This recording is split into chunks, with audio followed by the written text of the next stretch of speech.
जय गुरु जी। कल रात को मुझे विज़न आई कि कोई मेरे पास आया है। पहले मेरे को क्रॉस करके वो जा रहा ऊपर। इतनी देर में गुरु जी आए, बोला तेरे मुंडे नू हार्म करन आई है। मैंने बोला कौन? मैं घबरा गई एकदम। जब मैं घबराई ना, विज़न में ही मैंने अपने पैर बेड से नीचे रखने के लिए उठाए ही थे, इतनी देर में मैंने देखा मेरा बेटा मेरे पास आके खड़ा हो गया और वो रो रहा है।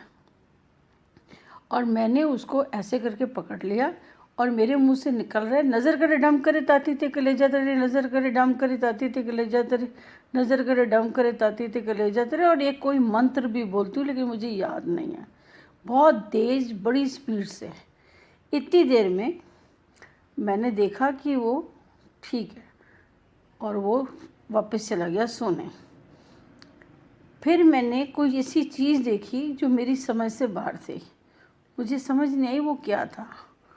तो मैंने ऐसे ही टच किया किसी को तो कोई चीज़ मुझे दिखी, लेकिन मैंने उसे इग्नोर कर दिया और मैं सोचने लगी ये क्या है, समझ नहीं आई।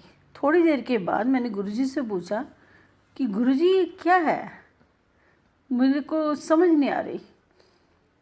तो इतनी देर में मैं देखती हूँ साइड पे ना भोलेनाथ जी खड़े होते हैं एंड भोलेनाथ जी कोई चीज़ निकालते हैं और मेरे मुंह में डाल देते हैं। मेरे एक दांत के ऊपर रख देते हैं उसे। बोला ये इसकी कोई भी शेप बन जाती है। गुरुजी ने मुझे बोला, भोलेनाथ जी ने सिर्फ वो चीज़ दी मुझे, ब्लैक कलर की थी। अब क्या था मुझे मालूम नहीं। ऐसे लग रहा था जैसे कोई क्ले का बना हुआ कोई चीज़ है, वो अलग सी है। तो मैं उसको मुंह से बाहर निकाल लेती हूँ, हाथ में रखती हूँ तो उसकी एक शेप बन जाती है।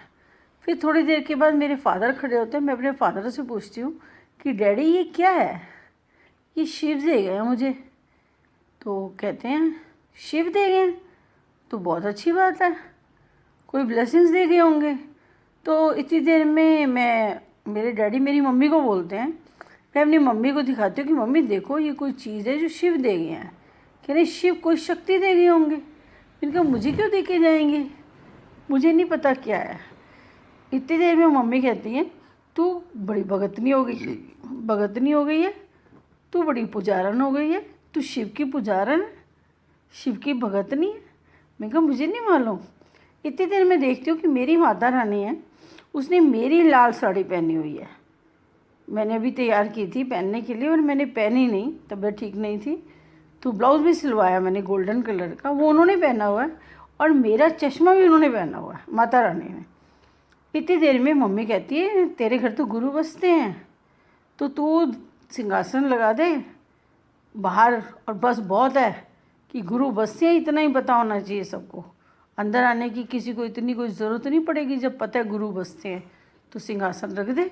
सिंहासन ही गुरु जी जिस घर में है वहाँ बाहर सिंहासन होता है, मेरी मम्मी कहती हैं डैडी को ये कब इतनी पवित्र और इतनी भगतनी होगी, हमें पता ही नहीं चला कि साड़ी थी यानी भगत नहीं है। ऐसे बातें करने लगे, मैं देख रही थी। इतनी देर में मैंने गुरुजी से पूछा कि गुरुजी ये सब क्या है, क्या दे रहे हैं मुझे, ये क्या चीज़ है? मैं रखती हूँ तो वो मुझे लगता है चलता है, लेकिन चलता नहीं है। वो अपनी जगह अपने हिसाब से बना लेता है। कभी ओवल हो जाता है, कभी राउंड हो जाता है, कभी ऐसे फैल जाता है, कभी कैसे ऐसे कोई क्ले का बना हुआ है। बड़ी हैरान होती। इतनी देर में एक आंटी आती है मेरे घर, दो आंटियाँ आती हैं और कहती हैं आज ना गुड़गांव में सत्संग था तो हम अपने बच्चे छोड़ने आए हैं आपके पास। तो मैं कहती हूँ अच्छा बच्चे छोड़ने आई हैं। तो मैंने कहा आपको गलतफहमी क्लियर हो गई सब? तो उन्होंने कहा गलतफहमी क्या है, सब ठीक है, पर ये हुआ कैसे? मैंने कहा ये तो ऊपर वाले को पता है, पर आपका भरोसा कहाँ चला गया? आप तो पढ़े लिखे हो। मैंने कभी लूज़ टॉक नहीं की, ऐसी बातें मैं क्यों करूँगी? आपको ऐसे कभी नहीं करना चाहिए, किसी ऊपर डाउट पहले उससे पूछना चाहिए। मैं ऐसे ही उनको बोलती हूँ। इतनी देर में पीछे देखती हूँ एक लेडी है, उसके बाल ना कर्ली से हैं और थोड़े से शोल्डर से नीचे हैं एंड शक्ल बड़ी अलग सी है। शक्ल कुछ और है, बाल कुछ और हैं। दोनों कॉम्बिनेशन सेम बंदे का नहीं है, देखने में ठीक नहीं लग रही। तो गुरुजी खड़े होते, मैं कहा गुरुजी ये संगत तो हमारी है, लेकिन ये कौन है इनके साथ? तो इतनी देर में कहते हैं कोई आ गया होगा बेस बदल के, आजकल किसी का पता नहीं चलता, बेस बदल लेते हैं लोग। तो मैंने कहा पर ये करेगी क्या? हाँ करेगी। तो वो जब चली जाती है तो गुरुजी मुझे उसकी असलियत बता देते हैं। तो मैं कहती हूँ चलो अभी सत्संग से वापस आएगी, मैं उसको अलर्ट कर दूँगी। तो जब वो सत्संग से वापस आती है तो मैं उसे अलर्ट करती हूँ और कहती हूँ थोड़ा बच के रहना आप प्लीज़। मैं तो आज भी बहुत रिस्पेक्ट करती हूँ आपकी। तो वो आगे से जवाब देती है कि बिल्कुल सही है, अब हम धोखा खा चुके हैं, अब हम अलर्ट हो जाएंगे। मैं कहा फिर भी थोड़ा ध्यान रखना। इतनी देर में वो थोड़ी सी आगे जाती है और जाते समय कहती है अरे इसके जैसी तो बहुत घूम रही हैं, ये मानेगी नहीं, इसको हम हार्म करते हैं। तो अपने बैग में से वो एक कंघी निकालती हैं, उसको अंदर कोई मंत्र पढ़ती हैं और घुमा के मेरी तरफ फेंकती हैं। तो जैसे वो मेरी तरफ फेंकती हैं इतनी देर में गुरुजी दिखाते हैं कि वो कंघी बीच में गिर गई और भस्म हो गई है। तो मैंने कहा ये क्या? कह रहे हैं रूप बदल के आई थी भस्म करने पर, तेरे पास तो शक्ति है ना, शिव ने दी है ना काले रंग की शक्ति, चिंता मत कर। तो मैं कहती हूँ अच्छा बचा लिया आपने मुझे, बहुत अच्छा किया। मेरे को बहुत डर लगता है इतनी देर में, इन सब चीज़ों से। इतनी देर में मैंने देखा कि भोलेनाथ की एक अमृत धारा निकल रही होती चोटी से और मेरे ऊपर गिर रही होती है। तो मैंने कहा गुरुजी ये क्या है? तो कहते हैं कि देखो मेरे मैसेज को पहले तुम मजाक समझते हो और जब तुम समझ जाते हो तो फिर मैं मजाक समझता हूँ। हम दोनों में यही तो फ़र्क है। मेरे मैसेज तो सीधी आवाज़ है, जो पहली बारी में समझ आ गई वो आगे निकल गया, जो नहीं तो कोई बात नहीं, वक्त समझा देगा। तो मैंने कहा फिर भी गुरुजी ये सब है क्या? तो कहते हैं कुछ नहीं, यही हो रहा है आजकल।